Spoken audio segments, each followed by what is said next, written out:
L'accouchement se produit généralement à la fin du 9e mois de grossesse. Le plus souvent, la mère est aidée par une sage-femme ou un gynécologue obstétricien. Le fœtus baigne dans le liquide amniotique. Il est relié au placenta par le cordon ombilical.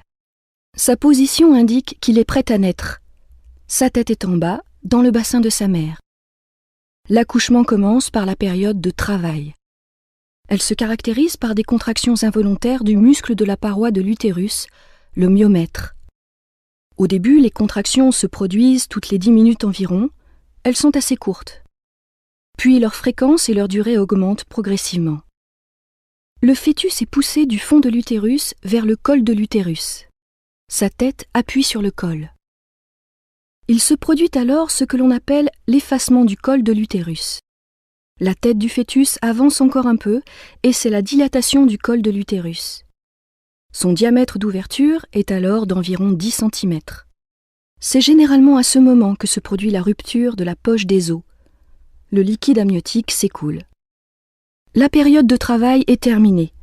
Elle peut durer en moyenne 7 ou 8 heures pour un premier accouchement. L'étape suivante est l'expulsion du fœtus. Elle est beaucoup plus rapide, environ 30 minutes. Les contractions ont lieu maintenant toutes les 2 minutes. Elles ont une durée d'1 minute et sont très intenses. La mère doit cependant aider le fœtus à avancer en contractant volontairement ses muscles abdominaux. La tête du fœtus avance dans le vagin tout en effectuant une rotation. Elle commence à sortir en se redressant vers le haut. Puis, la sage-femme ou le médecin saisit le bébé par la tête et la tourne afin de faciliter le passage de la première épaule, puis de la deuxième, et enfin de tout son corps. C'est la naissance. Le cordon ombilical est coupé.